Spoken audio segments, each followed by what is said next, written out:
Bonsoir à tous, ça sent les vacances, c'est la dernière émission du Bistrot des LOSC, le numéro 37 de la saison 3. Bienvenue dans ce dernier bistrot de l'année, un bistrot exceptionnel, un sujet exceptionnel, exclusivement consacré à la section féminine du LOSC qui sort d'une brillante année pour se qualifier et monter en première division. Pour évoquer cette magnifique saison, nous avons plusieurs invités. Alors, vous les voyez à l'écran, je vais vous les présenter tout de suite. Nous avons Rachel Saidi, coach du LOSC. Bonsoir Rachel, comment vas-tu? Bonsoir François, ça va très bien, merci. Merci d'avoir sacrifié ces quelques minutes de vacances pour rejoindre les supporters du LOSC et pouvoir échanger avec eux dans ce futur projet.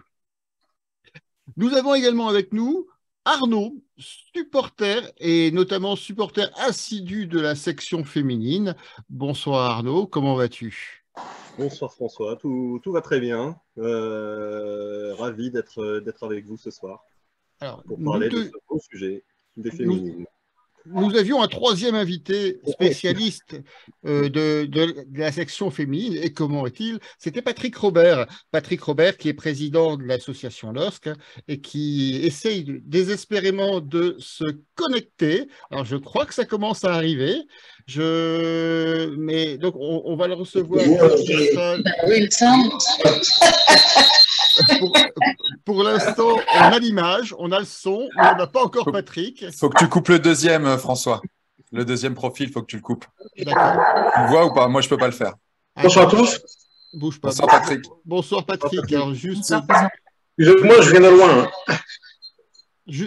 un petit réglage en direct, hein, c'est comme ça, c'est la beauté de l'émission du bistrot d'Allelusque. Eh bien, je n'arrive pas non plus à. Ou tu coupes juste le micro de l'autre profil. Je n'arrive pas.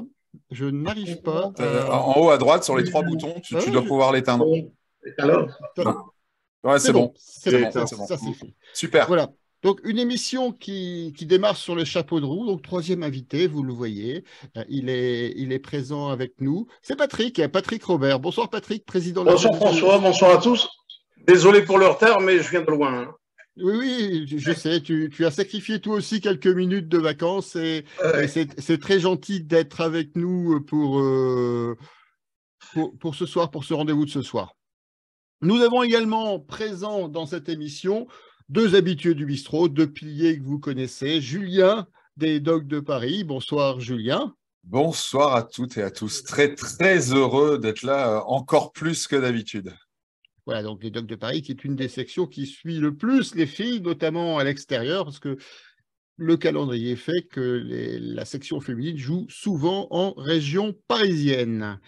Et dernier invité ce soir, vous le reconnaissez également, c'est Lorenzo du compte Twitter Dogs Italia qui viendra ici, qui connaît un peu moins les filles, mais qui s'y intéresse beaucoup depuis cette année et qui jouera un peu le rôle de Candide ce soir. Bonsoir Lorenzo. Bonsoir François, bonsoir les gars. Oui, un plaisir comme d'habitude et ça va être très beau de terminer la saison comme ça, notre saison du bistrot comme ça. Comment on dit Candide en italien? C'est candidat? Mais en fait, quand il m'a dit ça, François, j'ai pas bien compris. J'arrivais pas à trouver un mot en italien que ce soit la même chose. Mais en tout cas, oui, c'est quelqu'un qui est intéressé, mais qui ne connaît pas à 100%. Donc, en gros, c'est un peu. Il pose des questions pour essayer de connaître un peu plus. Voilà. Donc, en gros, je ne saurais pas trouver un mot en italien. Ok. Bon, on en reparlera tout à l'heure en débrief de l'émission. En tout cas, il est bien présent. Donc, je vous rappelle, il n'y a pas de changement pour cette dernière émission de la saison. C'est une émission pour vous, pour les supporters. Vous pouvez bien sûr participer à cette émission à travers les commentaires en direct sur la page Facebook du Bistrot d'Allelusque. Nous reprendrons vos commentaires, vos questions à Rachel, à Patrick ou à Arnaud, vos remarques. Et on essaiera de parler exclusivement féminin. Je vais juste donner une information sur le football masculin. Patrick, tu as certainement entendu. Le LOSC a passé la DNCG, finger in the nose, d'après ce qu'on a pu voir. Donc, visiblement, l'intersaison est officiellement lancée. Alors, je ne sais pas si finger in the nose est un terme tout à fait approprié, Patrick. Non, je ne sais J'ai pas pas si, entendu. je ne sais pas si finger in the nose est un terme approprié pour le passage à la Vaut- DSCG. Si, mais vaut mieux une de nos, quoi. Bon, C'est parfait, c'est bien illustré. ça commence fort. Donc voilà, donc beaucoup de bonjours sur les réseaux sociaux. Donc on a déjà des commentaires. Alors Marcel qui nous l'a fait. Nous, on ne voulait pas le faire, mais il est où Patrick? On a plusieurs fois, on s'est dit on va attendre Patrick, mais on n'attend pas Patrick, on ne savait pas. Donc on a eu un doute et on a failli ne pas t'attendre. Stéphane qui salue Arnaud, le roi des statistiques. Tu nous expliqueras peut-être pourquoi après. Ah, Donc d'accord. je te laisse faire. Bonsoir Rachel, bonne préparation et très bonne saison pour Stéphane, donc au plaisir. Rémi, salut à tous. Voilà, donc déjà beaucoup de supporters présents ce soir. N'hésitez pas à poser vos questions et on les reprendra. Alors, je vous propose de passer finalement, vous présenter les deux parties du sommaire. Donc, on commencera par le bilan de la saison et ensuite on reviendra sur les perspectives de cette montée en Ligue 1. Donc, je vous propose tout de suite de commencer par le bilan de la saison dernière. Quelques chiffres, vous savez que j'aime bien donner des chiffres. Bien sûr, le LOSC a terminé premier de son groupe, donc avec 55 points, si je ne dis pas de bêtises, donc largement devant les deuxièmes et troisièmes qui avaient 40 points, c'était Metz et Strasbourg. Alors, j'ai une première question à Rachel, un peu une question perfide. Est-ce que c'était une saison facile? Non, pas du tout. Même si on a beaucoup de points d'avance sur le deuxième, c'était une saison riche en émotions, parce qu'on est passé par toutes les émotions possibles, tous les sentiments possibles. Le groupe A était très relevé. On avait beaucoup de concurrents directs à cette montée. Je pense à Metz, je pense à Strasbourg. Je pensais aussi au départ à Nantes. Nantes qui avait fait une très belle saison la saison juste avant. Et en fait, même si malheureusement elles n'ont pas démarré comme elles le souhaitaient, ça restait potentiellement une effectif capable de nous embêter. Et en fait, on a été confronté aussi à la réforme des championnats qui a engendré 6 descentes. Et donc, du coup, on a eu une deuxième partie de saison, un sprint au final très tendu, parce qu'il fallait des points pour tout le monde. Et donc, ça a été une saison difficile, mais comme on l'avait dit au début de saison, au mois de juillet, à l'ensemble des joueuses, le vainqueur de ce groupe A, et aussi du groupe B, mais pour parler de nous, du groupe A, aurait été l'équipe la plus méritante et la plus performante sur le long terme. Donc, d'un point de vue collectif, c'est une saison intéressante parce que l'objectif est validé. Par contre, ça a été une saison difficile, mais riche d'enseignements pour tout le monde. Patrick, en tant que président, est-ce que cette saison t'a valu quelques palpitations ou tu l'as vécu tranquillement et sereinement? Non, j'ai eu beaucoup de palpitations. D'ailleurs, Rachel résume les palpitations sous le terme riche en émotions. Elle a raison. On a vécu toutes sortes d'émotions. J'avoue que même si je suis d'un naturel optimiste, j'ai eu des périodes de doute, notamment quand il y a eu le fameux match de La Roche-sur-Yon, des suspensions de longue durée, auxquelles s'ajouta la grave blessure de Ribera, des choses comme ça, quoi, hein. Et ça nous a permis, comme le faisait entendre Rachel à l'instant, ça nous a permis de découvrir l'existence d'un vrai groupe avec beaucoup de cohésion. Les filles se sont tirées les coudes devant l'adversité et je crois qu'elles sont allées chercher le résultat, l'objectif au très fond d'elles-mêmes, et ça, c'était une belle révélation pour moi.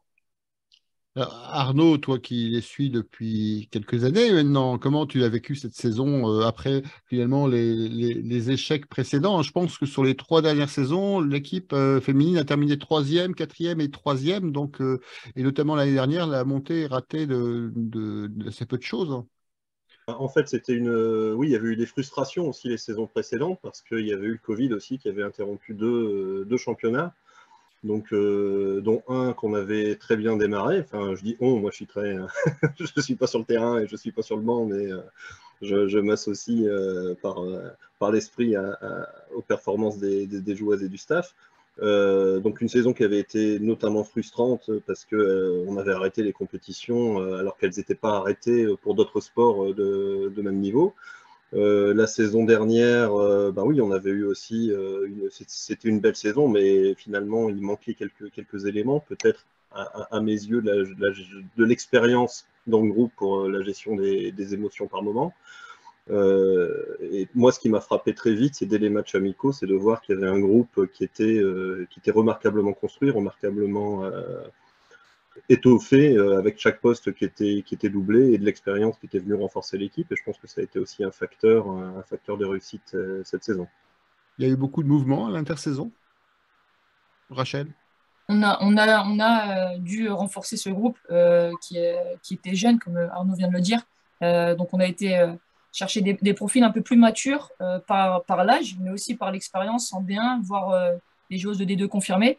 Je pense à Rabanne, je pense à Rougemont, à Ribera, où elles nous ont amené, oui, cette maturité dans des périodes plus difficiles, mais en même temps, ça a été aussi des besoins sur le plan sportif, au vu des qualités de ces joueuses-là.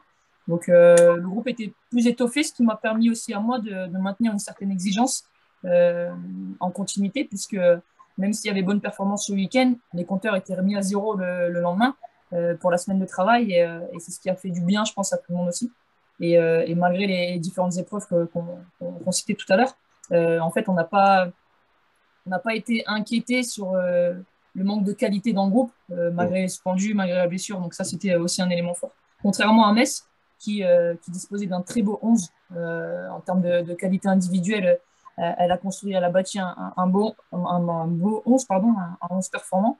L'inconvénient, c'est que dès qu'il y avait une petite blessure ou une suspension, on le sentait, on le voyait. Et elle n'avait pas le même rendu. Et à l'inverse, nous, on avait vécu ça l'année d'avant, en 21-22. Et on voulait surtout pas revivre ça. Et au contraire, s'appuyer sur nos erreurs aussi de l'année précédente. Donc voilà, c'était un groupe étoffé avec beaucoup de profils complémentaires. Ça, il faut vraiment le souligner. Et chacune a joué sa part pour aller chercher cette montée. Julien, je te sens pressé d'intervenir. Comment tu as vécu Non, cette saison? j'écoute et je me souviens l'an dernier quand on était avec Rachel, qui nous racontait fièrement et en même temps avec un peu d'angoisse qu'elle avait le groupe le plus jeune de D2, hein, si je dis pas de bêtises. Tu nous avais parlé d'un peu moins de 22 ans de moyenne d'âge.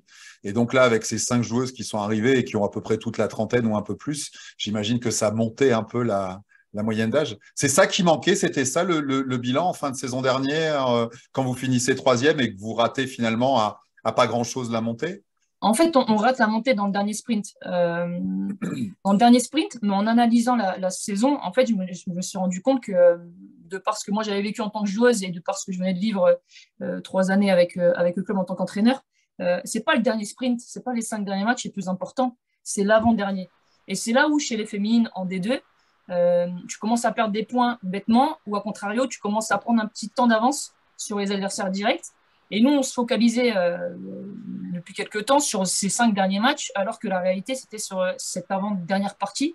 Et c'est chose que nous, on a essayé de bonifier cette année. Dans le discours, en fait, on a travaillé par cycle pour permettre aussi sur le plan mental, à un moment donné, de se relâcher. Et lorsqu'on est arrivé dans cet avant-dernier sprint, encore une fois, je me répète, mais cette partie-là était importante, cette période-là. Et on a réussi à rester performante et il y a eu des résultats en notre faveur. Strasbourg et Metz ont été accrochés beaucoup de fois à ces périodes-là, ce qui nous a permis du coup de prendre un petit temps d'avance et inconsciemment un petit temps d'avance aussi sur le plan mental.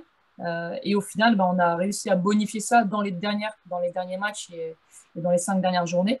Mais il y a eu du coup l'analyse sur les moments forts de la saison qui nous a permis d'être beaucoup plus performants et en même temps l'apport des différents profils, les différentes recrues qui nous ont amené une plus-value forcément dans le projet de jeu. Pour te répondre, François, comment je l'ai vécu je l'ai vécu avec stupéfaction après ce match de La Roche-sur-Yon dont parlait Patrick tout à l'heure, parce que c'est pas courant d'avoir 3 expulsions et puis c'est surtout pas courant de prendre des peines aussi dures. De mémoire, on parle aussi lourd, on parle de 10, 9 matchs de suspension, c'est dingue. Et puis sur sur des joueuses importantes. Donc, clairement, le groupe, il aurait pu complètement s'écrouler. Puis, de l'extérieur, j'ai eu l'impression que c'est plutôt le contraire. Le groupe est né à ce moment-là. La solidarité était au rendez-vous. Et puis après, en tant que supporter, pour moi, il y a un autre match clé, c'est la victoire 6-1 dans le derby, où voilà, le public est chaud bouillant. Moi, j'ai pas pu y être, mais je l'ai suivi sur mon écran. Et forcément, on était comme des dingues, parce que des victoires 6-1 dans le derby, ça fait du bien. Et où là, alors je sais pas si c'est la rencontre avec le public la plus chaude, mais en tout cas, ça donnait cette idée-là. Et puis après ce match-là, bah écoute, franchement, quand tu regardes les résultats et surtout quand tu lis les interviews des filles, parce qu'il y avait quand même, il y avait quelques interviews, il y a eu un format, je ne sais plus comment il s'appelait le projet des Arkema, justement, avec les petites vidéos, là, tu sais, la remontée, je ne sais plus comment s'appelait ce truc, mais très sympa avec des petites vidéos. Et on sentait beaucoup de confiance de la part des filles, quoi. C'est ça qui était vraiment stupéfiant, c'est-à-dire que ton discours, Rachel, elles l'ont vraiment assimilé et elles tenaient le même, de dire on est un groupe, on est plus de 20, on est ensemble, et puis on a confiance, quoi. On croit en nous et on se voit aller au bout, ce qui pourrait paraître de l'arrogance, mais ça ne l'était pas. Je pense qu'elles étaient juste conscientes de leur force. Alors, ma question peut-être, Rachel, c'est comment tu as fait, et là, c'est vraiment une question de management finalement, et ce serait presque duplicable à l'entreprise, comment tu as fait pour les faire adhérer à ce point et pour faire en sorte qu'elles y croient autant? Parce qu'encore une fois, c'était flagrant de voir à quel point dans leur discours, elles croyaient tout ensemble à cette montée, quoi. Je pense que c'est au quotidien. Après, il n'y a pas de recette miracle, mais en tout cas, quand vous présentez les choses en début de saison, en précisant aux joueuses qu'à un moment donné, il va y avoir des couacs, qu'à un moment donné, il va y avoir des périodes un peu plus difficiles que d'autres, mais que chacune d'entre elles va à un moment donné jouer sa carte et va donner, aura son importance aussi, et va donner une possibilité au projet d'évoluer positivement, fait qu'à un moment donné, les joueuses, en fait, elles restent tellement focus sur l'objectif, en étant, bien entendu, à un moment donné, frustrées de ne pas assez jouer ou pas du tout jouer, mais qu'au cours d'une vie, au cours d'une saison sportive, il y a des occasions qui se présentent, et c'est là où je dois répondre présente, même si depuis 7 matchs, je ne joue pas. Et en fait, on a essayé, nous, de rester proches de l'ensemble des joueuses. On a fait des choix forts parce que j'ai écarté une joueuse du groupe des 25. Au départ, on était 25, de par le comportement. Je l'ai fait au risque aussi à un moment donné, peut-être créer des tensions. Mais en fait, le groupe a été intelligent sur le fait qu'à un moment donné, on ne peut pas sortir du cadre et que si on veut atteindre l'objectif sportif ensemble, il faut que chacune d'entre nous soit en capacité de se calquer sur ça. Et en fait, on a essayé au quotidien de leur montrer que malgré les suspensions, malgré les grosses suspensions, déjà on a accompagné les joueuses lors de la commission pour leur montrer notre soutien aussi, même si on n'était pas du tout en adéquation avec le geste ou les gestes qui ont été effectués, et elles ont été sanctionnées par le club pour ça. Mais il était important pour nous de montrer qu'on continuait à accompagner celles qui avaient fauté, et d'un autre côté, celles qui allaient rester allaient porter cette responsabilité-là, mais qu'on allait les accompagner pour pouvoir répondre à ça. Et en fait, on a senti le groupe s'adhérer aux parents et au projet, et en fait, c'était beaucoup plus facile, même si on n'a pas eu que des résultats positifs aussi. Mais en fait, à partir du moment où vous vivez les choses, vous avez un certain recul et que vous sentez qu'il y a le groupe, en termes de qualité sportive, qui est capable de répondre à des objectifs sportifs élevés, c'est à vous au quotidien de leur montrer que tout est possible.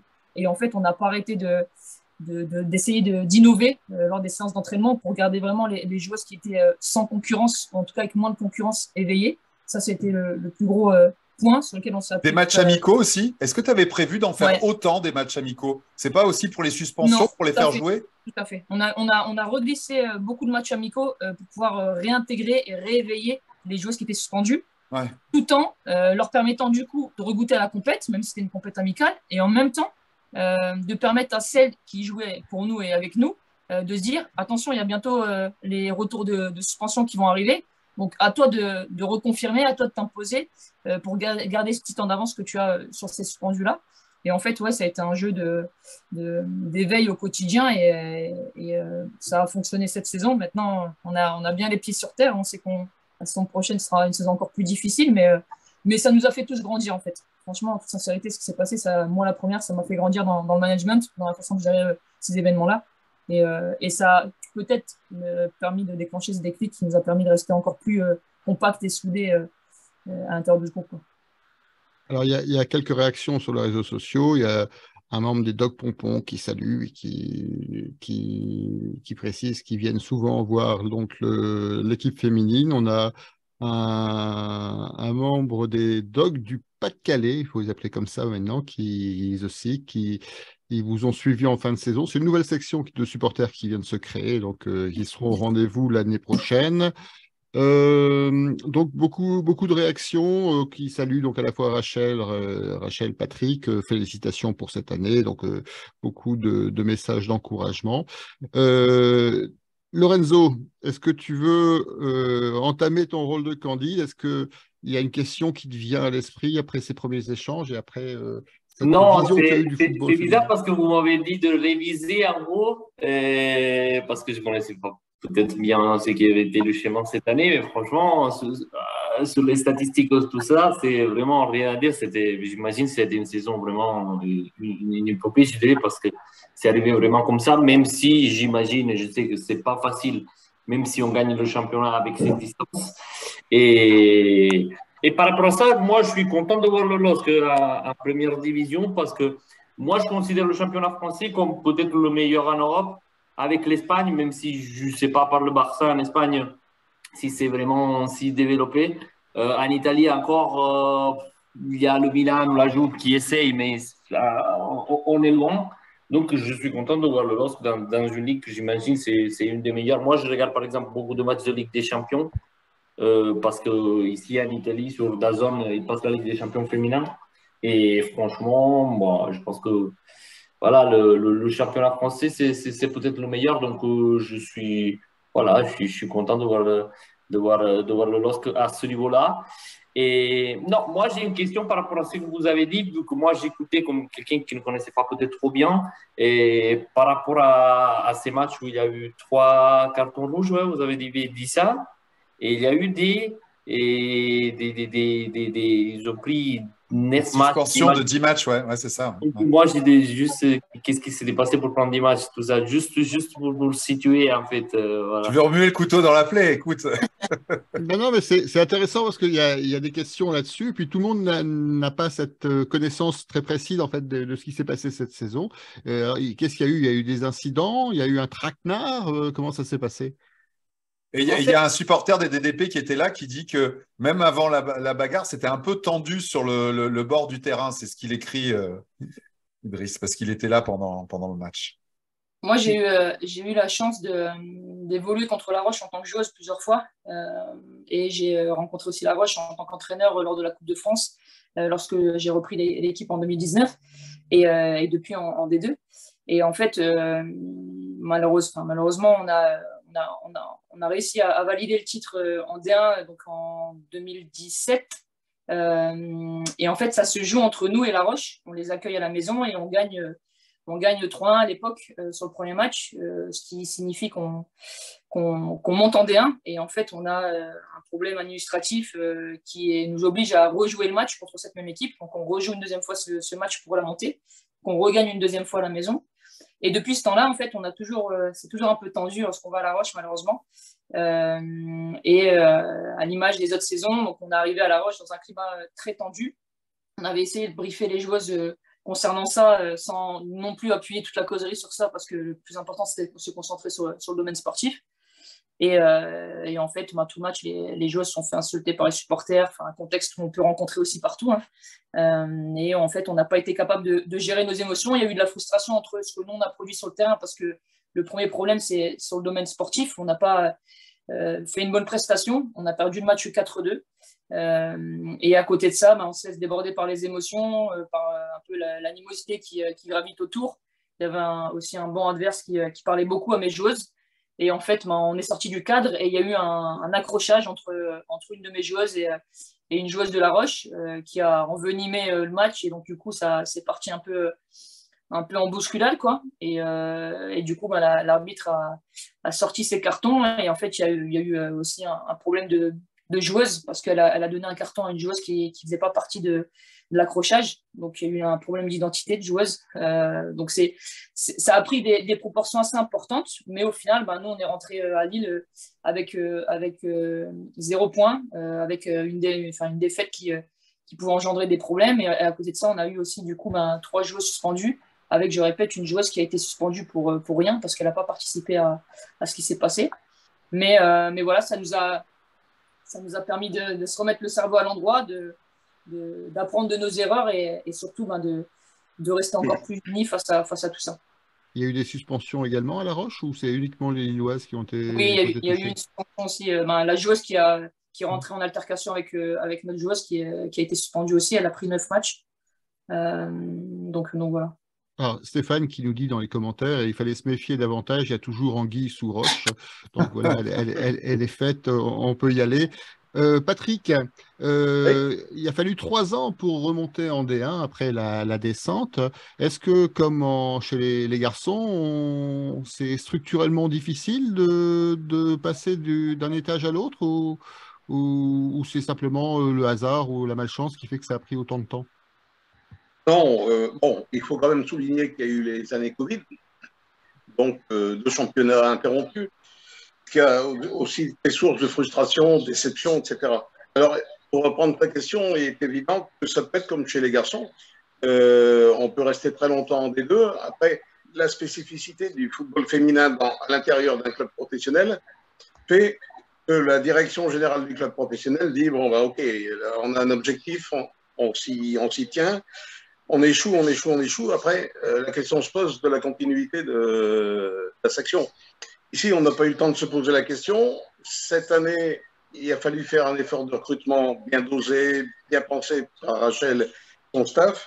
Et on a bénéficié, ça il faut le souligner cette année, on a bénéficié pour la première fois depuis l'existence de la section féminine du LOSC d'un soutien vraiment sensible et décisif de la société anonyme. Sur le plan matériel, sur le plan mental, parce que si on revient sur l'épisode de La Roche, Rachel se souvient de l'entraînement du lendemain ou du surlendemain, où Olivier Létang et moi, on est allés au stadium parler aux filles, et on a eu à peu près le même discours, mais Olivier a fait passer un message comme quoi le club, cette année, était tout entier derrière les féminines. Et je crois que ça a eu son effet également, qui s'est répété plusieurs fois dans le déroulement de la saison. Et je crois que le succès qu'on a connu cette année, l'objectif atteint, c'est celui de tout un club. Et ça, il faut le souligner. Et l'avenir qu'on a devant nous à partir du mois de septembre, c'est l'avenir du club qui veut absolument installer sa section féminine parmi l'élite, c'est-à-dire, à mon avis, où est sa place. Alors, on parle de soutien de tout un club.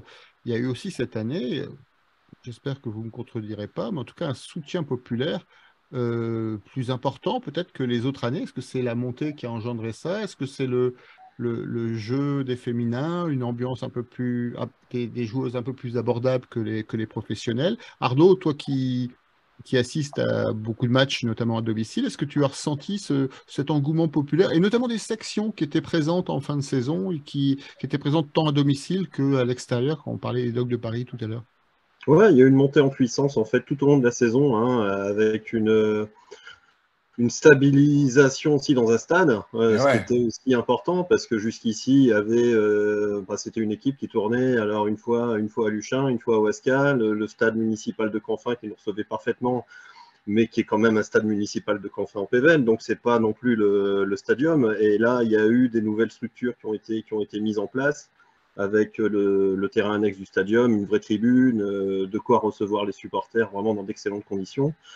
Ensuite, il y a la qualité du jeu qui était proposée, qui a aussi fortement contribué à cette montée en puissance. Je pense que on a commencé au stadium et très vite, je me demande si le premier match de championnat, c'était pas Lens au stadium. C'était des matchs de coupe, je pense, avant. Donc le match contre Lens, 6-1, un match magnifique, hyper abouti, 6 buts plus magnifiques les uns que les autres. C'était le derby, c'était le match qu'il fallait remporter. Je pense que tout le monde, avant le match, signait pour un 1-0 à la 93e sur penalty. et on fait 6-1 avec une ouverture du score au bout de quelques minutes. Bon, là, il y avait quelque chose qui s'est passé. Il y avait une ambiance déjà dans ce match qui était magnifique. Il y avait Doc Pompon, il y avait des représentants de plein de sections, comme tu le dis, François, qui étaient là pour soutenir le club, avec une ambiance aussi très, très familiale. Et donc, c'est quelque chose qui a créé effectivement la sauce a bien pris avec le public. Et l'habitude a été prise aussi par les joueuses de fêter devant le public les victoires. Et comme elles s'enchaînaient, il y a quelque chose de très, très naturel qui s'est créé avec les supporters. Alors, Rachel, est-ce que ça a aidé, notamment cette saison, et notamment à terminer en boulet de canon? Parce que ce qui m'a un peu surpris, c'est que finalement, la montée était acquise à 3 journées de la fin, et l'équipe a continué 3 victoires. à enfiler les victoires. Il y a eu, je crois, 8 victoires au total, dont 3 après la montée officielle.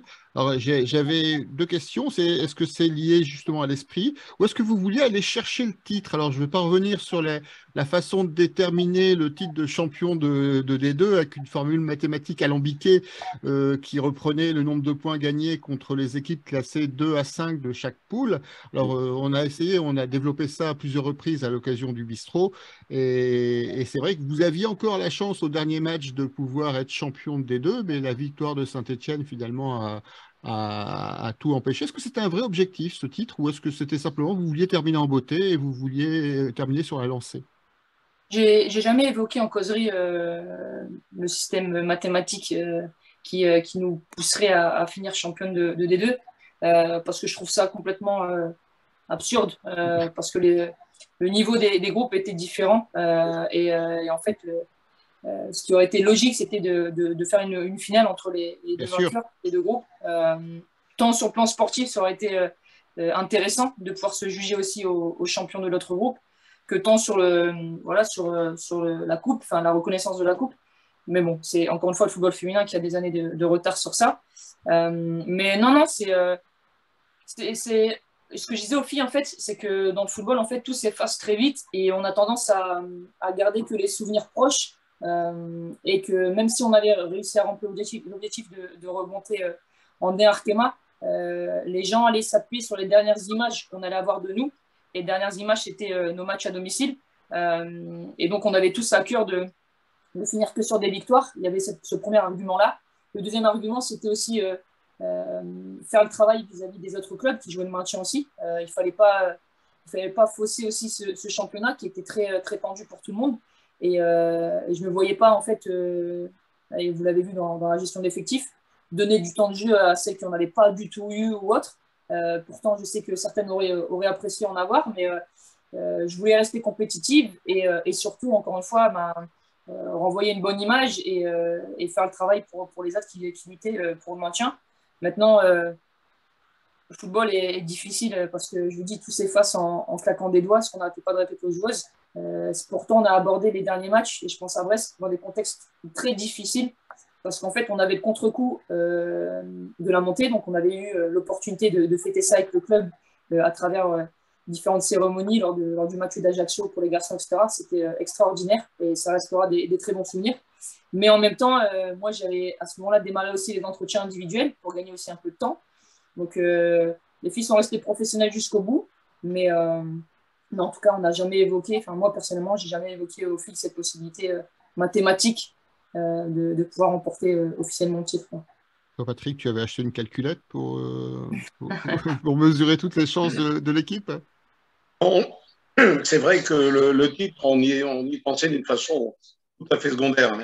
Moi, je me souviens que dans la joie délirante du match du C à Paris, quand on a été officiellement championne, j'ai simplement dit aux filles, voilà, il reste 3 matchs, la saison n'est pas finie, et il nous faut 3 victoires et 9 points.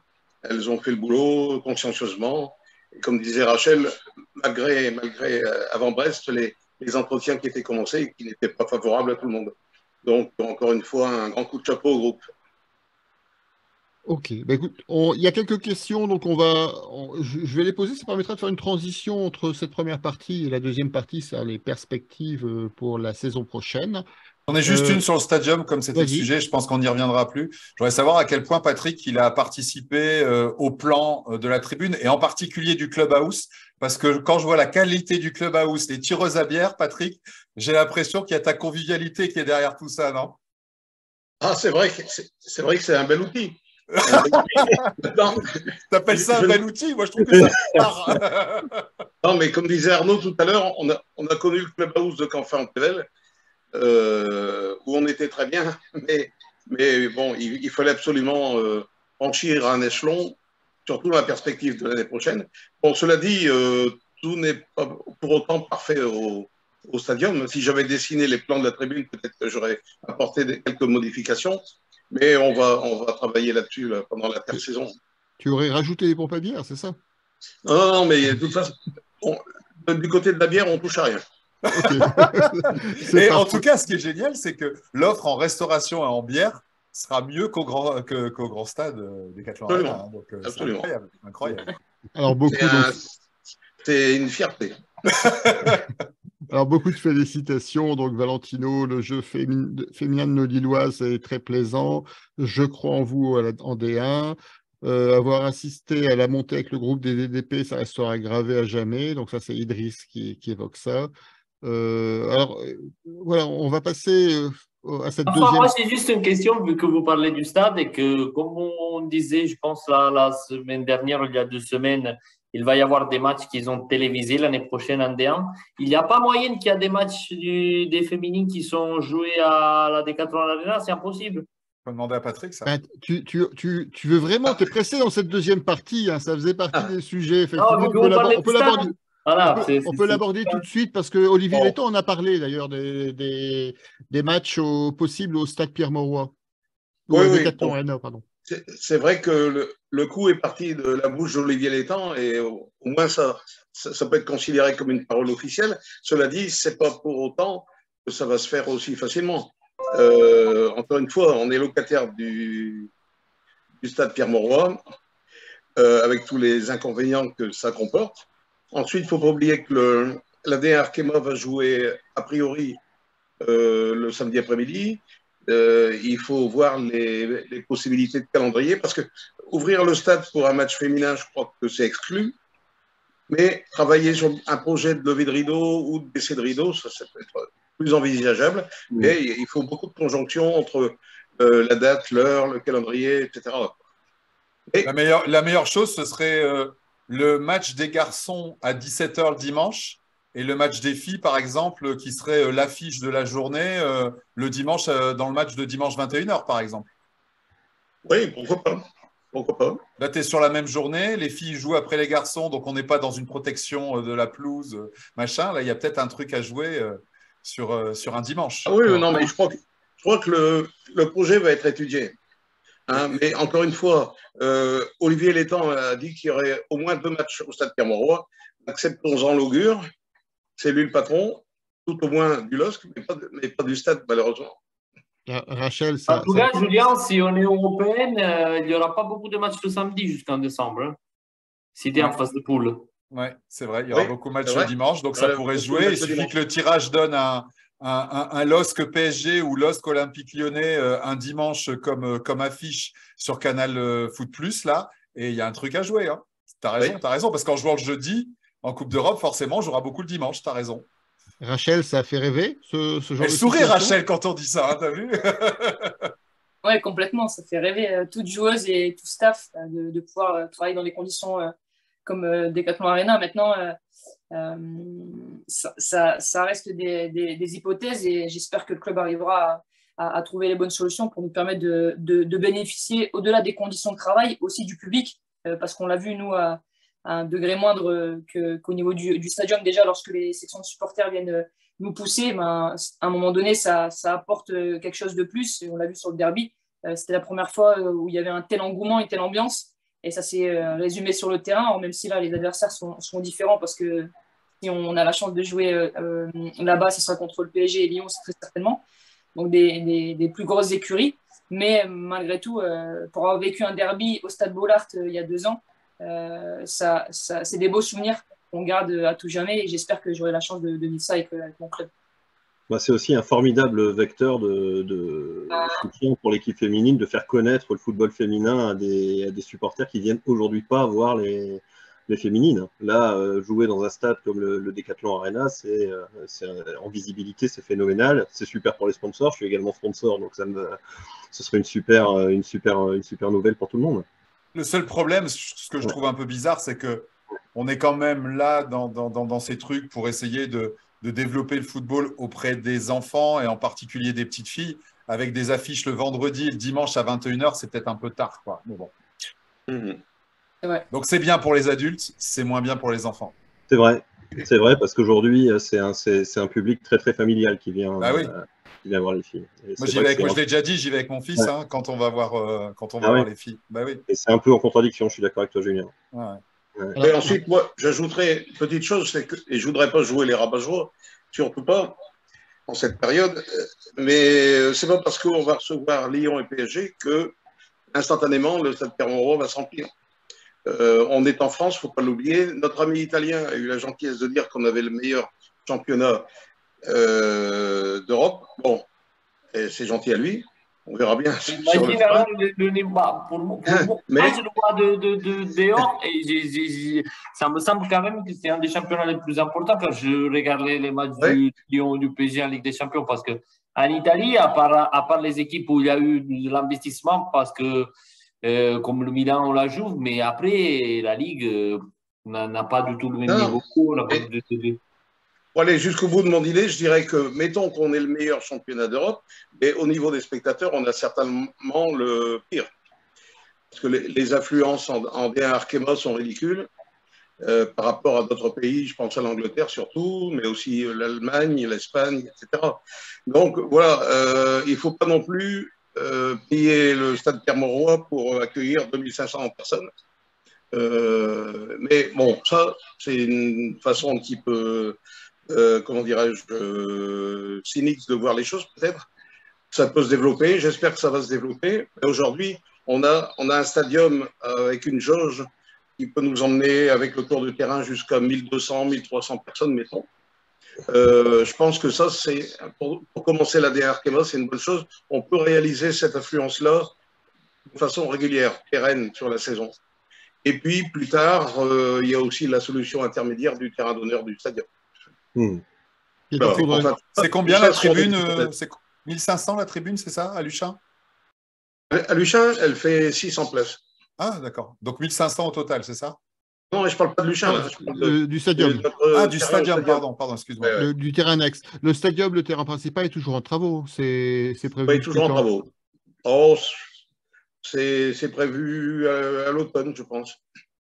Alors, il y a des questions qui, là aussi, vont permettre de faire le lien entre ces deux parties. C'est Capenoul, donc, qui est responsable des Dogs de l'Ouest, que vous avez aussi certainement croisé sur les terrains et peut-être même à La Roche-sur-Yon. Il devait pas être très loin. Il était là, il a dit, je crois. Qui pose une question sur le statut des filles. Elles sont professionnelles, mais est-ce que le statut en D2 est le même que celui qui sera en D1? Ou est-ce qu'il y a des revalorisations? Est-ce qu'il y a un renforcement du statut professionnel? Est-ce qu'aujourd'hui en D2, elles ont un travail à côté ou est-ce qu'elles sont complètement footballeuses, entre guillemets? Alors, qui veut répondre? Patrick ou Rachel? Moi, je me souviens, on avait déjà eu la réponse l'année dernière. Je crois qu'il y a 12 contrats fédéraux en D2, c'est ça, Max? Et après, les filles, elles sont obligées de bosser, c'est ça? Oui, mais en D1, chez nous, elles seront obligées de bosser aussi, même s'il y a davantage de contrats fédéraux. Ça, si Rachel veut répondre, parce qu'elle est en première ligne sur ce problème-là, et je reprendrai peut-être la parole ensuite pour parler des réformes qui sont en cours actuellement et qui vont dans le sens souhaité. Rachel.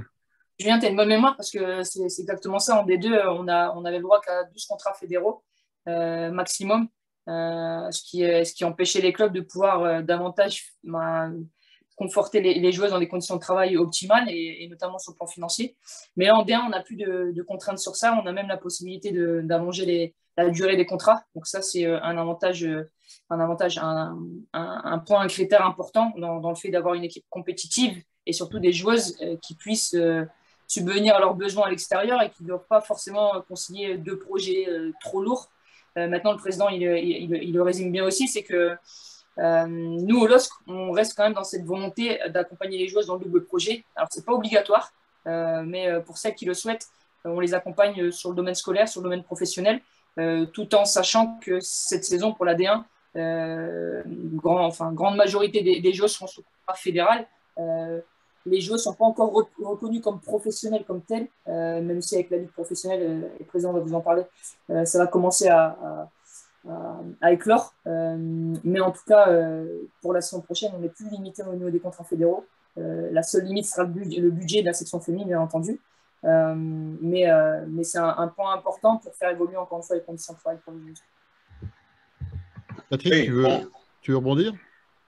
Oui, rapidement pour souligner ce que disait Rachel, c'est-à-dire que les joueuses ont une vie de joueuses professionnelles, puisqu'elles s'entraînent tous les jours. Si on ajoute à ça les matchs, les déplacements, etc. Par contre, elles disputent un championnat qui n'a pas encore le nom de championnat professionnel. On dépend de la Fédération française de football, on ne dépend pas de la Ligue professionnelle.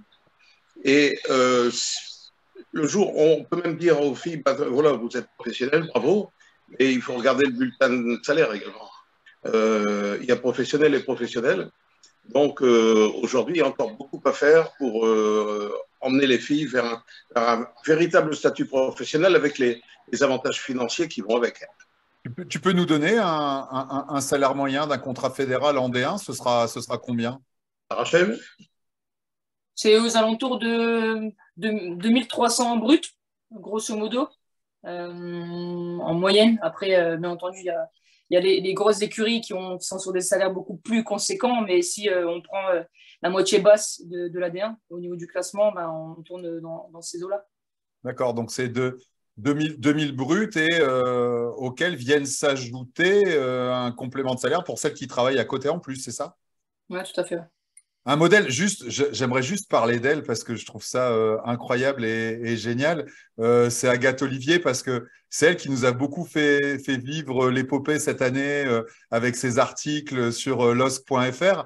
Donc, je ne sais pas si vous avez suivi les autres, mais Agathe, elle est au LOSC, elle est au service com interne. Elle est là pour développer aussi la communication autour du football féminin au LOSC. Et elle fait des super visuels en plus. Et pour la petite histoire, le visuel que vous avez vu d'Ismaili, le visuel de sa signature, de son renouvellement, c'est elle qui a fait ce visuel. Oui. Quoi. Et je trouve ça complètement génial parce qu'en plus, elle est là, Agathe, depuis un petit moment maintenant au LOSC. C'est une Bretonne, elle a été adoptée dans le Nord. Et elle travaille au club. Donc, enfin, moi, je ne sais pas ce que vous en pensez, mais moi, je trouve ça extraordinaire. Et quand j'avais vu ça, j'avais eu un vrai coup de cœur pour son profil et de joueuse et de salarié du club. Quoi. Je trouve ça génial.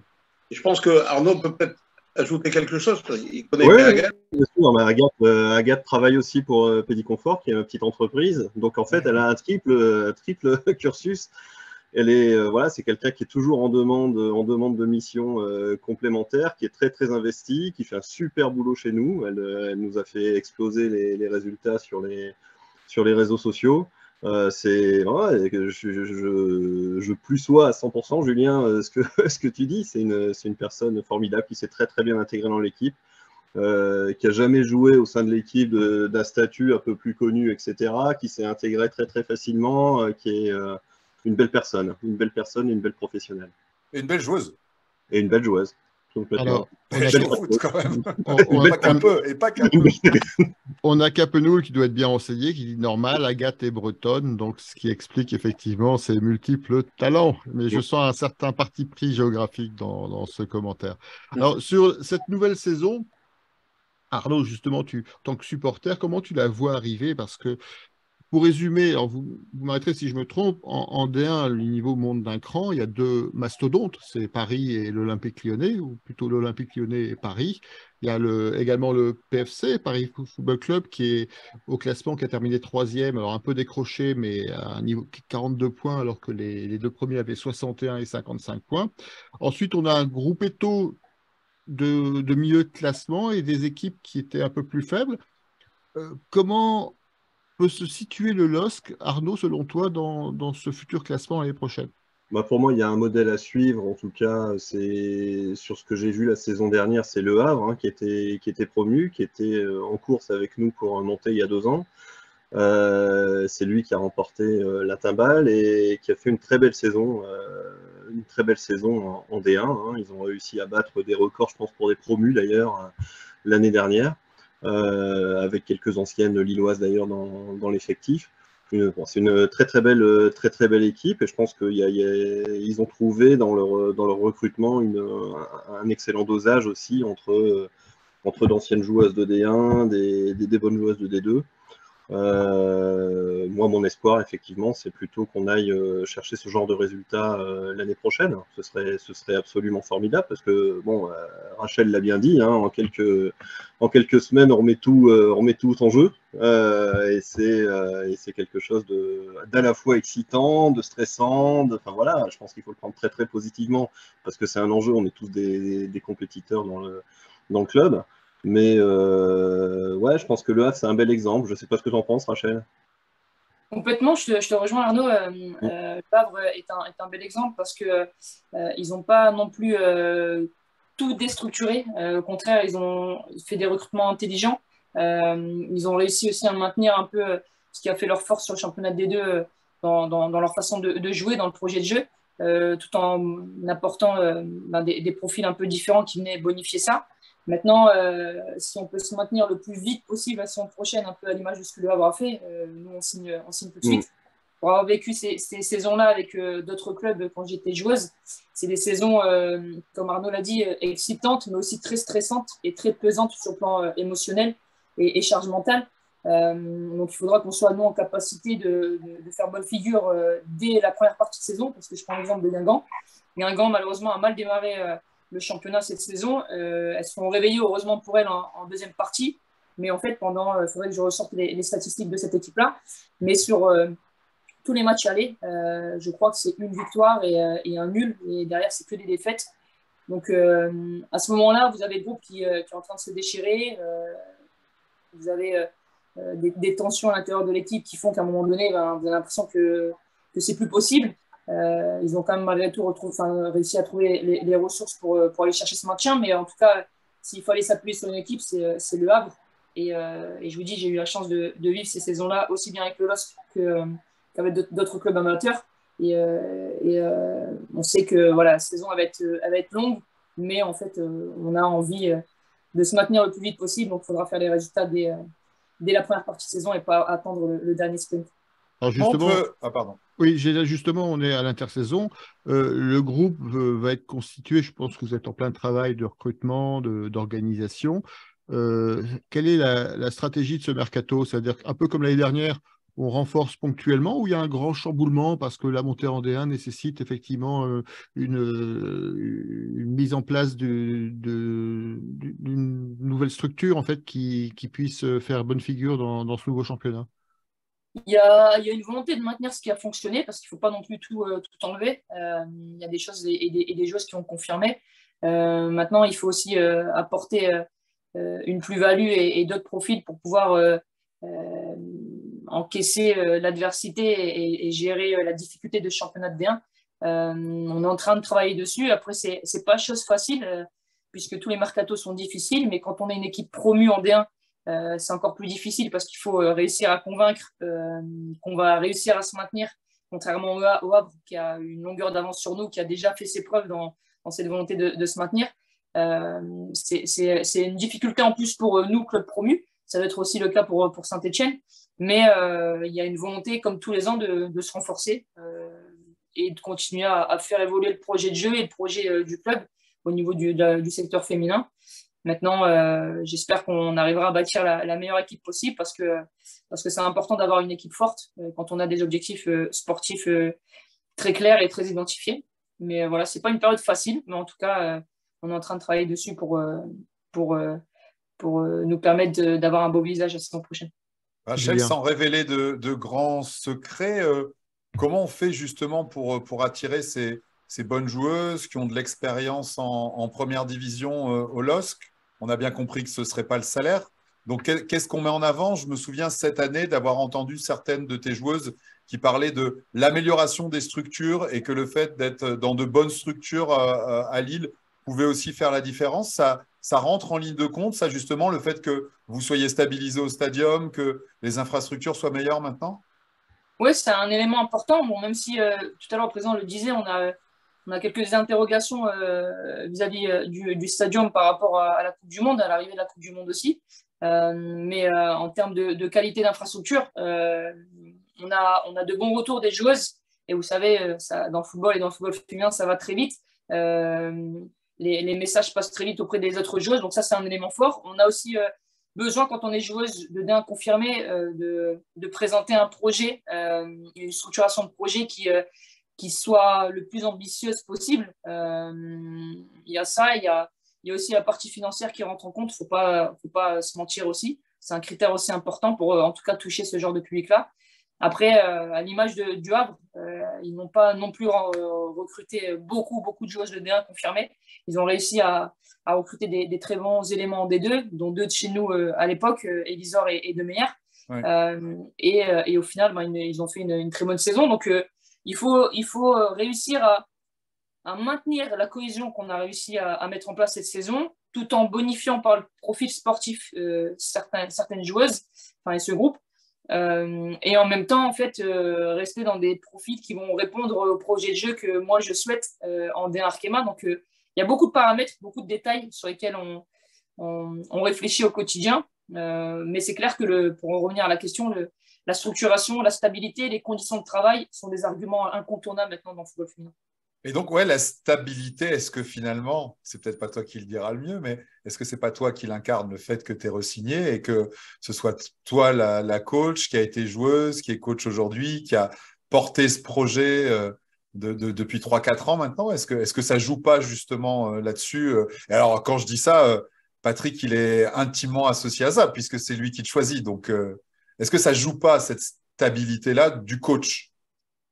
Je pense, en toute humilité, c'est le message que le club veut faire passer en tout cas. Tout à l'heure, on le disait, on a eu 2 saisons de Covid arrêtées. Il y a eu une 3e saison où on n'a pas rempli l'objectif. On a malheureusement fait des contre-performances lors des 5 derniers matchs. Donc, il y a eu contre-performance. Et pourtant, malgré ça, le club a continué à s'appuyer sur moi et à renvoyer une certaine confiance. Et c'est ce qu'on recherche aussi quand on est joueuse, c'est montrer qu'il n'y a pas de changement de coach tous les 6 mois ou toutes les saisons. Ça a été le cas pour d'autres clubs en D1 et notamment cette saison encore. Donc ouais, c'est une marque de stabilité, mais en même temps, vous savez, en toute humilité, ce que je répète aux joueuses aussi, pour l'instant, je suis juste une coach de D2. J'ai conscience de ça. À l'image de certaines de mon groupe, je vais redoubler d'efforts pour pouvoir confirmer et faire bonne prestation dans ce championnat qui va être encore plus relevé. On parlait tout à l'heure des âges des coachs la saison prochaine en D1. Je serai plus jeune, ouais. Voilà, je serai peut-être celle qui sera la plus jeune, mais ça, c'est des petits détails qui n'ont pas leur importance. Le plus important, c'est cette capacité à travailler, à se remettre en question au quotidien, à l'image de ce qu'on demande aux joueuses. Et donc, on a hâte de commencer. Et pour revenir à la question, encore une fois, parce que je m'égare, je pense que le message du club, en me renouvelant, c'est aussi de montrer qu'il y a une certaine stabilité dans le projet lillois. Il y a une stabilité, Patrick, mais il y a aussi une évolution budgétaire, parce que le passage de D2 en D1 entraîne des coûts différents. On parlait tout à l'heure des salaires. Est-ce que vous avez réussi à boucler le budget? Est-ce que maintenant qu'on a une idée des droits télé, je crois que ça a été décidé cette semaine, alors je ne sais pas si la répartition a déjà été communiquée, est-ce que tu avances un peu plus sereinement dans cette construction budgétaire? Bon, pour reprendre les termes de Rachel, le projet lillois, c'est un projet cohérent, c'est un projet qui s'inscrit dans la pérennité. Il ne faut pas oublier de parler également de la formation, parce que c'est un gros atout depuis le début de la section féminine. Et même si la formation n'est pas destinée à sortir des filles pour la D1 Arkema demain matin, c'est quand même quelque chose sur lequel il faut s'appuyer.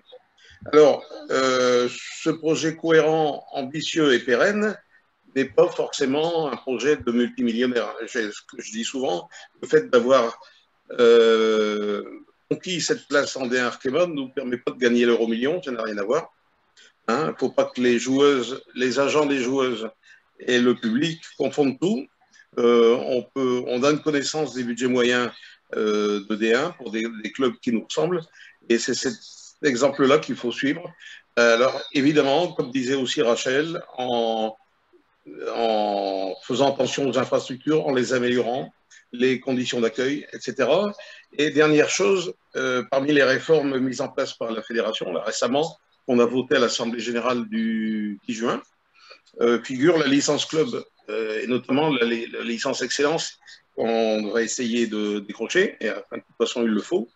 Et ça engendre également des dépenses qui sont des dépenses invisibles pour le grand public. Ce n'est pas des joueuses de renom qui arrivent, c'est valider tel critère qui nous permet d'avancer dans la licence en matière de staff, d'installation, de terrain, de staff médical, etc. Et ça, c'est comme ça qu'on est en train de grandir. Je ne peux pas vous parler de budget actuellement parce que tout n'est pas bouclé. Les droits télé, c'est pas encore complètement. Enfin, la répartition n'est pas encore complètement arrêtée. On sait qu'il y a une dotation de la fédération elle a été fixée, qui va nous aider. On compte beaucoup aussi sur le développement du partenariat privé, dont la concrétisation est entre les mains de nos commerciaux. Arnaud sort le carnet de chèques. Arnaud il n'est pas venu. C'est pour ça qu'on l'a invité, c'est pourquoi je l'annonce. Il ne fallait pas dévoiler le secret, Patrick. Il fallait pas dévoiler le secret. Patrick, le montant de la fédération, il est déjà connu? Parce que j'ai lu dans un article le montant que va vous donner la fédération. J'ai lu qu'il parlait d'un montant global de 7 millions d'euros pour les clubs de D1 Arkema et il parlait de 4,2 millions à se partager, donc ce qui donne 350 000 max par club. C'est de ça dont tu parles? C'est à peu près ça, oui. D'accord, ok. Oui.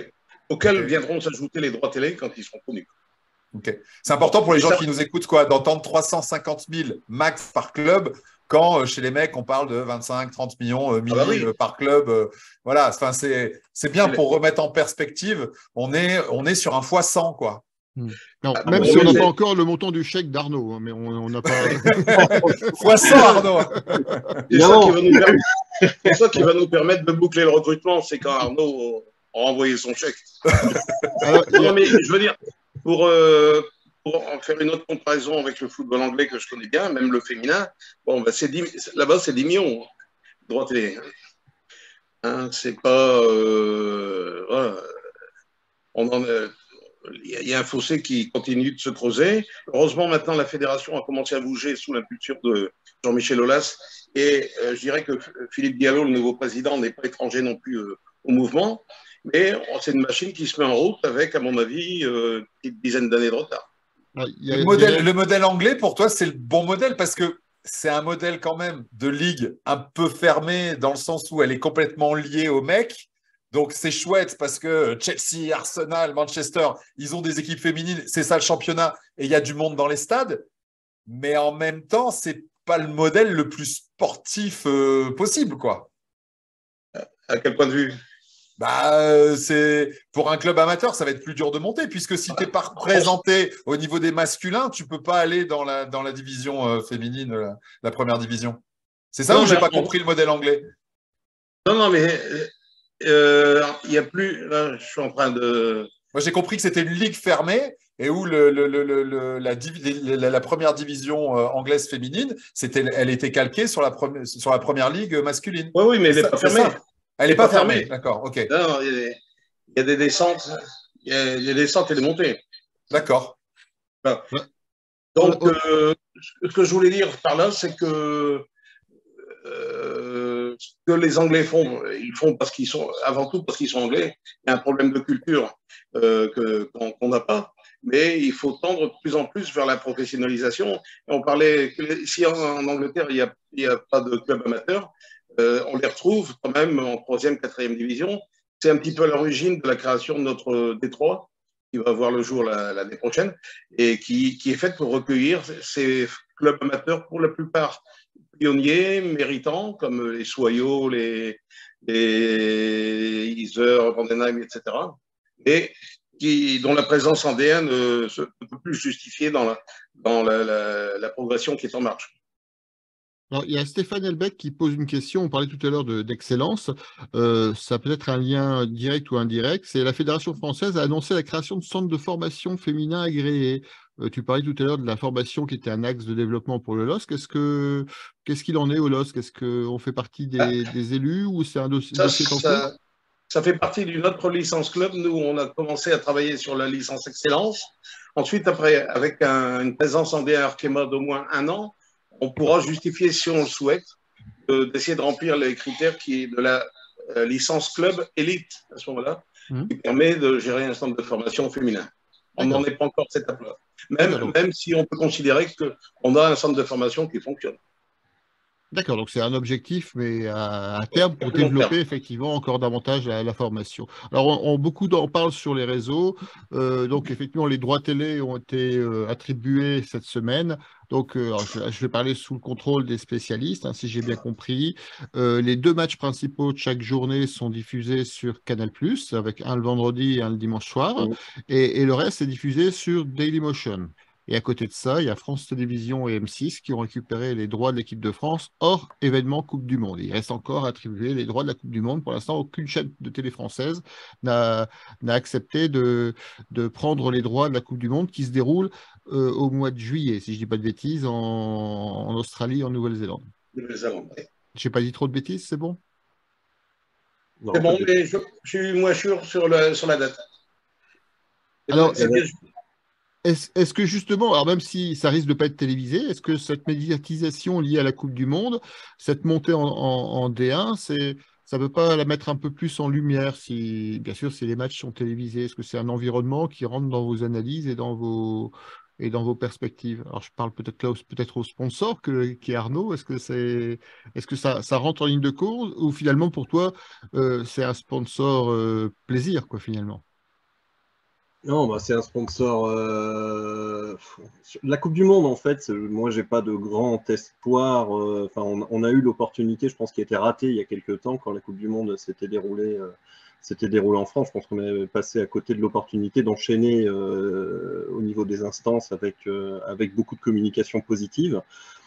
Sur la Coupe du Monde, bah, c'est inquiétant de voir qu'il y a autant de difficultés à trouver un diffuseur parce que c'est pourtant une discipline sportive qui mérite d'être diffusée.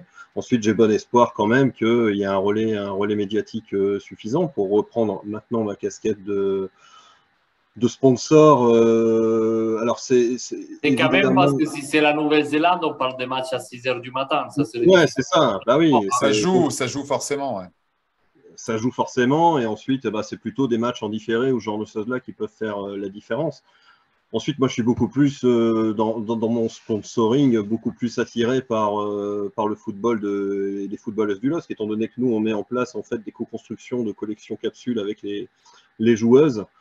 C'est plus la relation qu'il y a entre les joueuses et les équipes de l'entreprise qui sont intéressantes pour nous, et réussir à prendre le football féminin comme levier pour intéresser à la fois des clientes, nos équipes, pouvoir aussi proposer, comme on le fait avec Agathe, bah, des solutions pour apprendre un métier ou pour progresser dans son métier. Bon voilà, c'est dans cette démarche-là qu'on le fait. Donc c'est assez loin finalement des enjeux de la Coupe du Monde de notre côté. Tu es un partenaire, Arnaud, tu n'es pas un sponsor en fait. Oui, je suis plus près d'un partenaire. C'est comme ça que je préfère effectivement dire les choses. C'est beaucoup plus près de ça. C'est toi qui dis beaucoup sponsor depuis tout à l'heure. Oui, c'est vrai. Non, t'as raison, Julien. Mais moi, j'entends partenaire. Je devrais dire partenaire parce qu'en plus, c'est le bon mot. C'est le bon mot. Tu as tout à fait raison.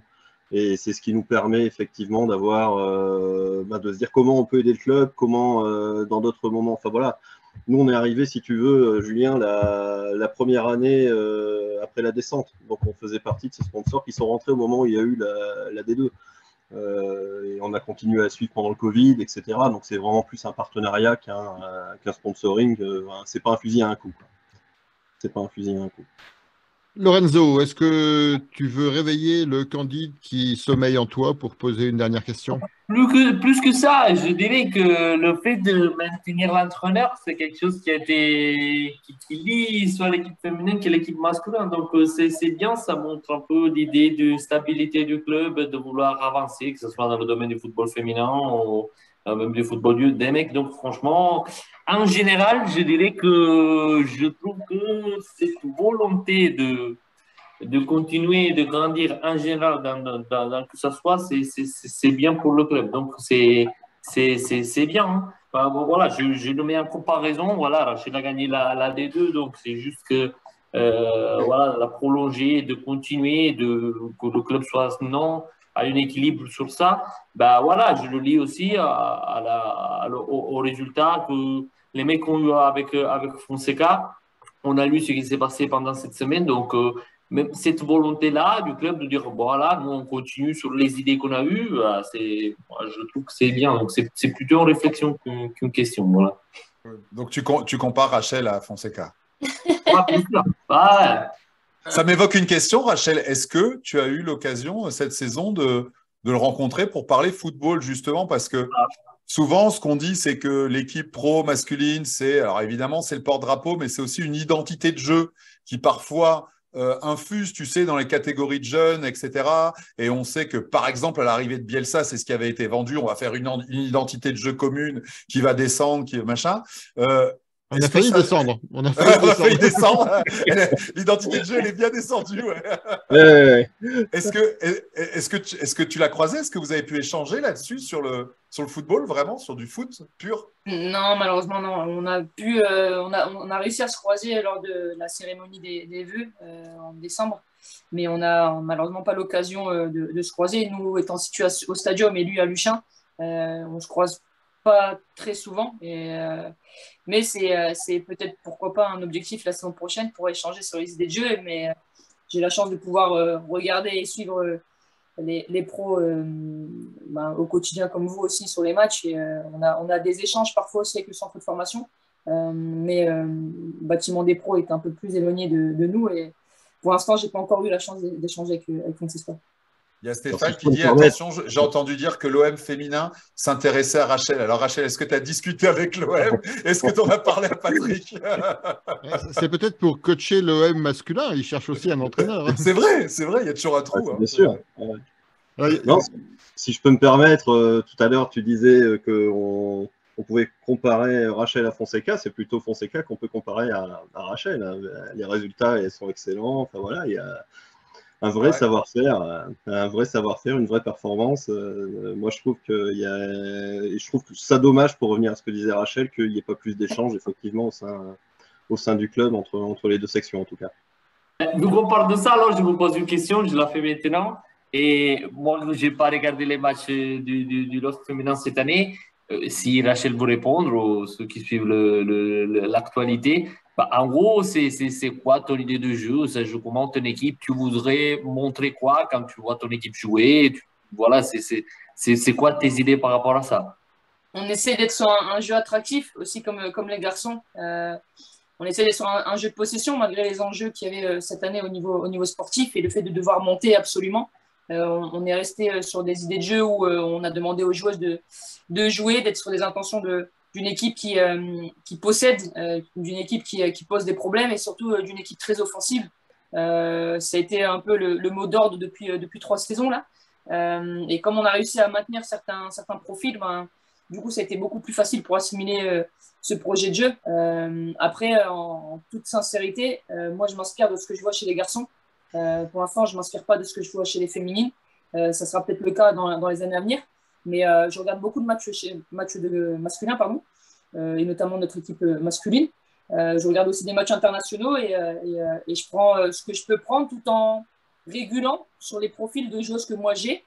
Parce que même si ce sont les mêmes règles, les mêmes dimensions de terrain, le même ballon, etc., on a des différences sur le plan morphologique qui font qu'à un moment donné, peut-être que ça va moins vite.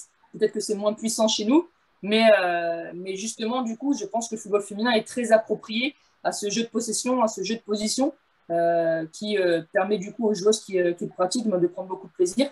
Donc voilà dans les grandes lignes comment moi je bâtis mon groupe et comment j'anime mon groupe au quotidien. Mais encore une fois, je prends et je m'inspire de ce qui se fait chez les garçons. Ce sera le même esprit en D1 parce que le jeu de possession, c'est peut-être pas aussi facile devant des équipes qui ont un niveau un peu plus, voire beaucoup plus élevé. Il y a eu beaucoup de questions, j'ai eu beaucoup de questions, pardon, même vis-à-vis des joueuses sur ce sujet-là. J'ai joué beaucoup de matchs avec mes clubs amateurs contre Lyon et PSG. Et j'ai pris des grosses défaites, des 10-0, des 12-0, des 12-1.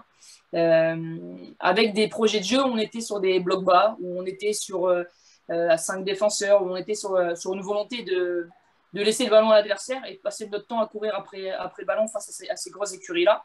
Et je pense que le football moderne, il est très loin de ça. Je pense, et ce sont que mes idées, qu'au plus on arrivera justement à être basé sur un jeu de possession et à garder ce ballon, au moins Lyon, au moins les Parisiennes auront l'opportunité de nous confronter à des problématiques et à nous mettre en difficulté. Et en fait, je ne peux pas concevoir le fait d'accepter de laisser une équipe évoluer sans ballon, ou en tout cas passer toute la semaine de travail à parler que d'animation défensive. Et le football moderne, c'est pas l'aspect défensif, c'est pas que quand on n'a pas le ballon, c'est justement quand on a le ballon et comment on peut se structurer, s'organiser, s'équilibrer pour éventuellement anticiper ces pertes de balles, et notamment le fait de chasser plus haut sur le terrain et le fait d'étouffer plus vite l'adversaire que de devoir se replacer en bloc médian bas ou en bloc bas. Donc il n'y a pas de vérité. Il y a des équipes françaises féminines qui jouent en transition. Reims a les joueuses pour le faire. Reims s'est maintenu depuis de nombreuses années grâce à ce projet de jeu-là. Maintenant, moi, j'ai des joueuses et j'ai bâti un groupe pour continuer à jouer même en D1, mais tout en étant vigilant sur le fait que, à la moindre perte, on peut très vite être pénalisé et être encaissé tout simplement. Donc, on doit être encore plus minutieuse dans les intentions de jeu orientées sur l'animation offensive pour pouvoir, encore une fois, je vous le dis, passer le plus de temps possible avec le ballon et chercher à déséquilibrer l'adversaire pour aller marquer et gagner ces matchs, parce qu'il ne faut pas se contenter des matchs nuls, même si on a tendance à dire qu'en D1, des matchs nuls sont des points en or, des points importants. Je vous dis, encore une fois, pour avoir vécu toute ma carrière de joueuse dans des clubs qui jouaient le maintien, il faut avoir un autre état d'esprit et une envie de gagner au quotidien et pas se contenter de matchs nuls. Et c'est ce que Le Havre a fait, en fait. Le Havre a réussi à accrocher PSG 2 fois d'affilée, il me semble, les 2 matchs nuls contre le PSG, parce qu'elles avaient l'intention, non pas de défendre, mais d'attaquer cette équipe parisienne. Et c'est un peu comment moi je conçois aussi un peu le football d'aujourd'hui. Donc, vous l'aviez contre le dernier match contre le PSG. Moi, je me souviens, j'étais au camp des Loges, vous aviez fait un partout. Tu te souviens de ce match? C'était un chouette match. Hein. C'est vrai. On a eu la chance, avec énormément, de gagner contre Lyon 3-1. Lyon avait pas perdu depuis 3 ans et 7 mois. Et elles sont venues jouer à un moment sur un terrain laborieux et on a réussi à gagner 3-1 face à cette équipe. Parce qu'encore une fois, en fait, on avait cherché à cette époque-là à jouer sans complexe. Et c'est l'un des rares matchs dans lesquels on a essayé de jouer d'ailleurs. Mais voilà, il y a des contre-exemples dans toutes les idées de jeu, ça c'est sûr. Mais je préfère ne pas atteindre mes objectifs avec une équipe qui aura essayé en tout cas de jouer et d'être le plus attractif possible. Tout à l'heure, le président disait que même si on a la chance de pouvoir jouer au Decathlon Arena, il faudra susciter l'intérêt des gens pour venir nous voir jouer. C'est pas en passant notre temps à défendre bas que les gens vont venir nous voir. Ce sera pas attractif. Je sais que les joueuses vont pas adhérer et moi je prendrai pas de plaisir à l'extérieur. Donc non, il y a une réelle volonté de bonifier ce qu'on a mis en place depuis 3 ans et encore une fois en étant lucide sur le niveau des adversaires de la D1. Surtout qu'on voit que les supporters lillois, ils ont soif de vivre des expériences. On l'a vu avec les garçons parce qu'il y a eu des records en déplacement. 3500 personnes à Troyes cette année, dont moi j'y étais. Donc beaucoup de très jeunes, beaucoup de vingtenaires parce qu'ils ont envie de vivre des expériences. Clairement, avec les filles, il va falloir vivre des expériences. Et comme tu dis, c'est pour jouer bas, ça fera rêver personne. Patrick, j'ai une question pour toi sur l'identité de ce groupe. C'est aussi beaucoup de ch'tis, puisque sur 5 joueuses, il y en a 15 qui sont des Hauts-de-France. Et j'ai même poussé le vice jusqu'à regarder où elles étaient nées. Et alors là, c'est un délire. Il y en a 5 qui sont nées à Lille. Il y en a 2 qui sont nées à Villeneuve-d'Ascq. Est-ce qu'en D1, l'ambition, c'est de continuer avec cette identité très Nord-Pas-de-Calais, finalement? C'est vrai que c'est une connotation très intéressante pour le club, qui n'existe pratiquement plus chez les pros. Et justement, ma réponse est que si elle n'existe plus chez les pros depuis un certain temps, c'est que plus on s'élève, plus c'est difficile à garder. Alors, la formation, ça peut jouer un rôle dans ce genre de choses. Et plus on essaye d'être compétitif, d'avoir un groupe solide et de boucher les trous qui peuvent exister dans le groupe ou dans l'équipe, plus on est parfois obligé d'aller chercher des joueuses ailleurs. Hein. Mais tant qu'on pourra privilégier, c'est ce qu'on fait à la formation. Hein. Si on part de l'éveil, c'est 85-90% de gamins de la métropole lilloise. On arrive à regarder chez les U19, par exemple, quelques-uns, mais ça devient une minorité, quoi. C'est un problème, voilà. Je pense que si on était resté en D2 ou descendu en D3, n'est-ce pas, Rachel, on aurait beaucoup de nordistes. Mais on en aura peut-être un petit peu moins en D1 Arkema, et je préfère être en D1 Arkema. Mais là, ces filles de la métropole, elles sont quand même relativement jeunes. On parle de Naomi Bamanga, Noémie Mouchon. C'est que des filles qui ont 20, 22, oui, 23. Maïté Boucli. Et Flavie aussi, elle est arrivée l'an dernier, c'est ça, non? Oui. Ouais, c'est ça. Et Philippe, ouais. Gardien numéro 2, ouais. Oui. Et donc là, on est sur des pures métropolitaines et qui sont jeunes. Donc, c'est des filles à potentiel, j'imagine, qui peuvent encore s'améliorer et franchir des caps. Oui, tout à fait. On n'est pas sur des joueuses finies, quoi. Ah bah non, loin de là. Enfin, quand je dis fini, c'est pas fin de carrière, hein, c'est fini en termes de progression. Ouais. Alors, il est déjà 22h05, on était très bavard et il va être temps de rendre l'antenne. Alors, j'ai quelques petites questions. On a notamment Damien Bonne, que vous connaissez tous très bien, qui a un message à Rachel. On parlait de toi comme la plus jeune entraîneur de D1, en fait. Profite, Rachel, tu seras de moins en moins la plus jeune. Donc, voilà, c'est Il est sympa, Damien. Un petit clin d'œil.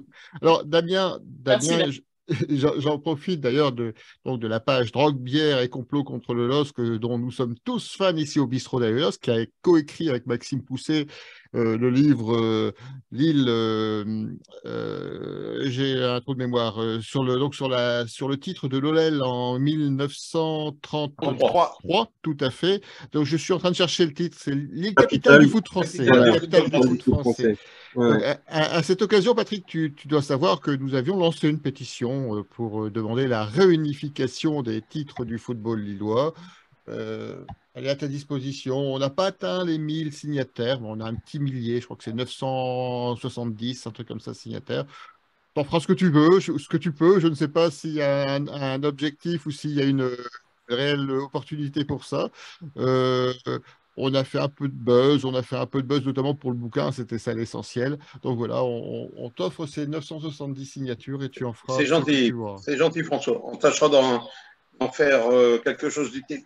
Voilà. Ça permet de poser la question traditionnelle à Patrick. Patrick, on en est où d'un musée sur le LOSC? Ça bouge.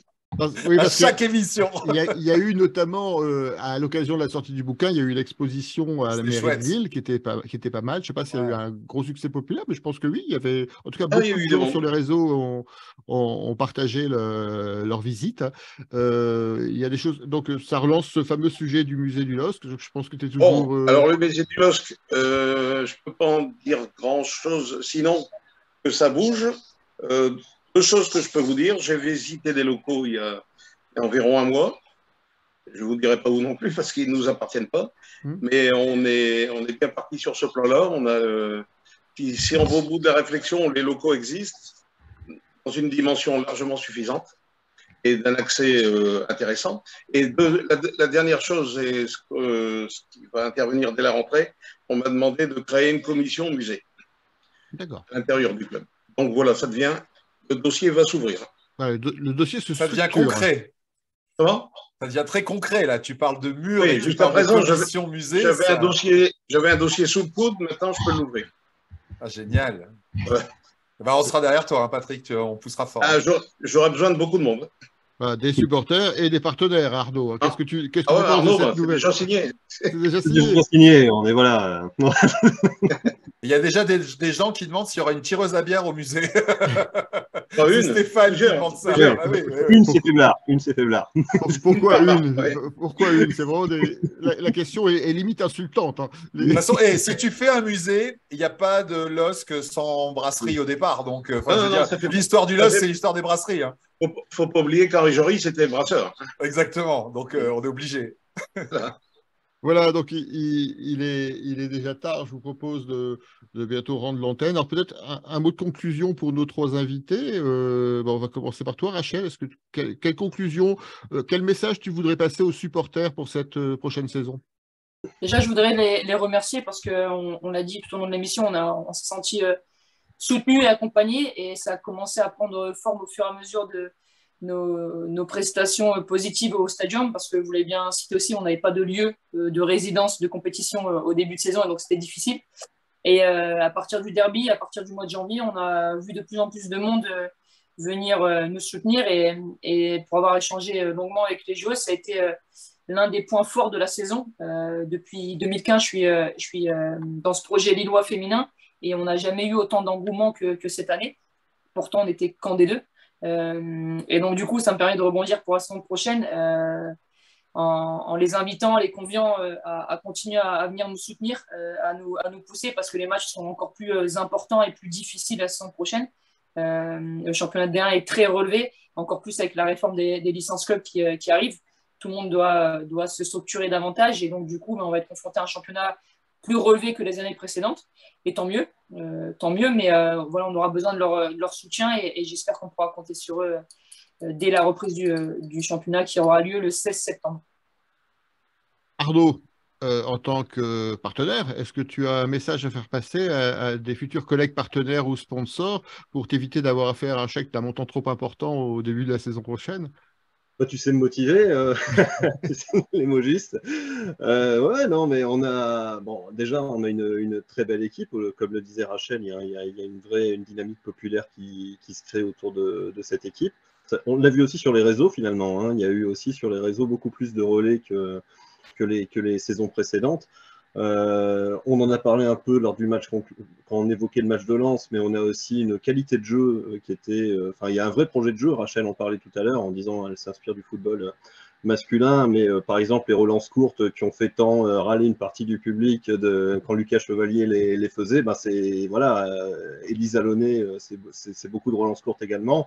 On a très peu de relances longues, donc c'est un jeu construit, c'est un jeu élaboré, c'est un jeu de possession, de courte passe, de remontée de terrain progressive. Moi, j'invite effectivement tous les amoureux du football nordiste, lillois, à venir supporter cette équipe qu'il mérite amplement, d'autant plus face aux enjeux qui auront lieu la saison prochaine. Donc oui, il y a beaucoup de belles choses à faire. Alors, pour Patrick, un mot de conclusion. Une petite question. On parle des partenaires. Est-ce qu'il y a un club des partenaires? Est-ce que c'est prévu? Est-ce qu'il y a quelque chose de structuré là-dedans? Alors, non, il y a eu un projet de cercle des partenaires féminins qui est devenu l'an dernier cercle féminin et qui vient de mourir de sa belle mort, qui va être remplacé par une association dont je ne connais pas encore le nom, l'association affiliée au LOSC, mais qui va vivre son existence propre et qui aura pour but de rassembler des partenaires, animer, entourer la section féminine de beaucoup de sollicitudes, de moyens et d'événements. Alors, j'ai une question personnelle pour terminer cette émission. Il me semble t'avoir entendu dire lors d'une précédente émission que tu prendrais ta retraite l'année où le LOSC serait en première division. Est-ce qu'il faut craindre que ce soit vrai ou est-ce que tu as décidé de re-signer?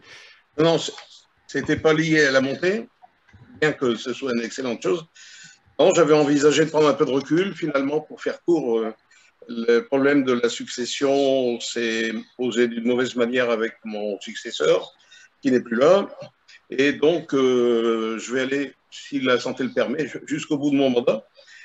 Ça équivaut à 3 ans et demi. Alors, pendant ce temps-là, si c'est le mot de la fin pour les féminines, je voudrais bien que pendant ces 3 ans et demi, on s'installe solidement en B1 Arkema. On gagne la Coupe de France, ça serait pas mal. Et avant de partir, que je signe un contrat de 10 ans à Rachel Fonseca. Pour l'Osaidi, je ne sais plus. Voilà. On ne le refera jamais, il est toujours parfait, Patrick. Bon, en tout cas, merci de vos interventions. Julien, Lorenzo, une conclusion rapide? Ouais. Moi, j'ai un truc à dire d'abord, ce serait de dire merci aux joueuses qui sont restées suite à la descente. Alors, je ne les connais pas toutes. Je pense en particulier à Elisa, à Maïté, parce qu'elles ont été sollicitées ailleurs. C'est super joueuses. Elles auraient pu aller jouer ailleurs. Elles sont restées à Lille. Donc, elles sont quelques-unes comme ça à avoir accepté de rester dans le groupe et à faire partie de l'aventure pour faire remonter ce club en D1. Donc, un grand merci à elles parce que c'est des valeurs qui se perdent beaucoup finalement aujourd'hui. En tout cas, dans le football que nous, on suit beaucoup, le football des mecs. Et là, les filles, elles ont été vaillantes. Elles sont restées en D2 pour jouer la remontée. Donc, merci à elles. Et concernant les supporters, pour ce que moi, je connais bien et pour répondre à Rachel, j'ai fait un peu la synthèse de tout ce qui a été dit dans le chat depuis le début de l'émission. Et tu peux compter sur les Dogs du Rhône pour Lyon, Saint-Étienne et Montpellier, sur les Dogs de l'Ouest à Guingamp et Bordeaux, et nous, les Dogs de Paris, comme avant, hein, on sera là au PSG, à Paris FC et à Fleury. Voilà, donc déjà, 8 matchs, tu vois, sur lesquels tu peux compter sur les sections d'expatriés. C'est top, Voilà. merci. Bravo. Et si un jour vous jouez la Coupe d'Europe en Italie, il y aura Lorenzo qui vous attend de pied ferme. Lorenzo, tu veux conclure? En Slovaquie, c'est difficile, hein. En Italie, oui. Non, en tout cas, moi, je termine juste en disant que bon, ça sera beau et amusant de voir le parcours l'année prochaine en D1. Donc, voilà, ça sera même un objectif de ma page, voilà, élargir voilà, ce que je suis au championnat des filles aussi. Donc, ça sera même beau pouvoir suivre un autre schéma du LOSC l'année prochaine. Donc, voilà. Voilà. Merci. Il est temps de terminer donc cette émission et cette saison du Bistrot d'Aelos. Donc un très grand merci à nos 3 invités. Merci Rachel de ta disponibilité et d'avoir pris quelques minutes de tes vacances pour nous répondre. Merci à vous. Oui, vas-y. Merci à vous pour l'invitation et à bientôt, j'espère. Merci à toi, Patrick, pour les mêmes raisons, d'avoir pris un peu sur tes congés et d'avoir participé à cette émission qui était très, très riche en informations. Et merci à toi, Arnaud, aussi. Alors, toi, tu n'étais pas en vacances, hein, tu travailles. Ouais, en ce moment, c'est voilà, nouveau, mais c'est toujours voilà, c'est un plaisir d'être avec vous. En tout cas. Merci pour cette première. Je sais que tu nous regardes de temps en temps ouais, ça fait déjà plusieurs fois qu'on a essayé de t'inviter et là, ça a pu se concrétiser et c'était le moment donné. Merci à Lorenzo, merci à Julien des Dogs de Paris, merci à tout le monde, à tous les internautes qui nous ont suivis sur les réseaux sociaux, qui ont participé aux commentaires, qui vont partager l'émission en direct et le replay dans les prochains jours. Stéphane qui dit merci à Madame Robert pour la réalisation technique, notamment pour on l'a vu, on l'a vu. Je lui transmettrai, elle sera contente. Derrière chaque grand homme, il y a une femme. Hein. Voilà, donc merci à tous. Merci à tous pour cette saison du Bistrot d'Aelos, pour l'audience qui n'a cessé d'augmenter. Donc, on reviendra en pleine forme l'année prochaine avec quelques nouveautés techniques qu'on vous expliquera durant l'intersaison. En tout cas, c'était un plaisir de faire cette 3e saison avec vous. Donc, on se retrouve dans le courant du mois d'août, une date qui n'est pas encore déterminée. On verra en fonction des congés des uns et des autres. Donc, pour une 4e saison du Bistrot d'Aelos. D'ici là, vous pouvez donc regarder nos replays, nos directs, et vous pouvez les partager, vous pouvez liker. N'hésitez pas, allez sur notre chaîne YouTube, abonnez-vous, partagez. Vous serez toujours les bienvenus et on se retrouve donc pour la saison prochaine. Avant ça, il faut vous donner une dernière fois notre cri de guerre. On ne va pas parler des garçons ce soir, mais c'est toujours le même cri de guerre. À 3, 1, 2, 3. Allez, le LOSC. Salut, à bientôt. Ciao. Merci. Au revoir à tous. Bye bye.